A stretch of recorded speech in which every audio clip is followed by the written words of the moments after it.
So the story is, and it's an urban legend, and you can tell us whether it's true or not. Some two guys came along. They wanted to rent a garage for a company they were starting. You rented it to them for $1,300 a month or something like that.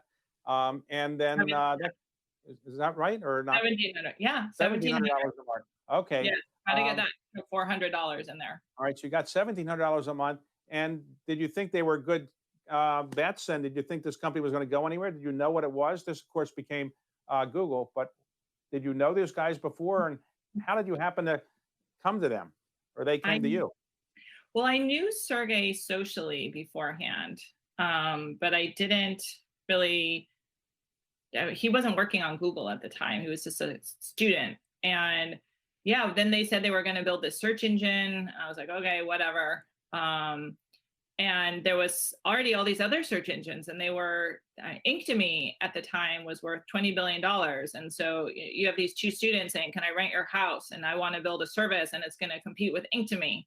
And I said, "Okay, well, as long as you pay the rent, like you can do whatever you want, as long as it's legal, right?" So build whatever internet service you want. And so I didn't take them seriously. But then what happened is I started using their service, and didn't really realize, but I had completely switched to Google.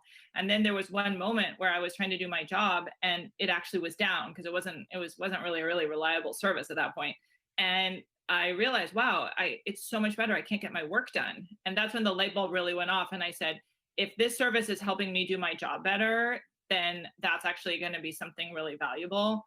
And they're actually doing something interesting, and maybe I should work there. Did they pay their rent on time, actually, every month? They did. They did. They paid their rent. They took out the recycling. The challenge was they stayed up really late, and they were there a lot of times, sometimes all night. And I didn't really plan for that because my bedroom was above their headquarters, and so that caused a few issues. Now, Hewlett Packard was allegedly started in a garage in Palo Alto as well. It was. And this company, Google, was starting a garage. What is it about garages? Do people feel there's something in the garage? Why not just rent an office building? What is it about a garage that people want to rent? Well, they couldn't rent an office building. That's why they rented part of our house, is because it was during the first .com boom, and it was really, really crowded. And so there just wasn't any office space available. And there were just 3 of them. And actually, when you're really small and you're working all the time, a house is actually a better work environment because they could move in right away. I said, like, I'm not going to charge you a 1-year lease. And they had a shower, and like my refrigerator was in the kitchen, in the garage. And that was a big bonus. And you don't get that in a regular office space. So they thought it was great. So at one point you said, maybe I should join this company. It's going somewhere. So were you the 16th employee or something like that? Yes. I was the 16th employee.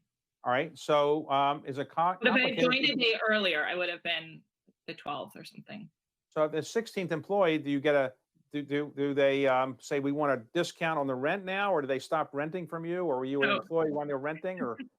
They moved out when they had about 7 or 8 employees. We both agreed. This was not the whole house where I lived and where they lived was under 2,000 square feet. Okay. It was residential, and there's no parking on at night in Menlo Park. And so we had a lot of parking issues. So after 8 employees, we both agreed, yeah, you need to find real office space.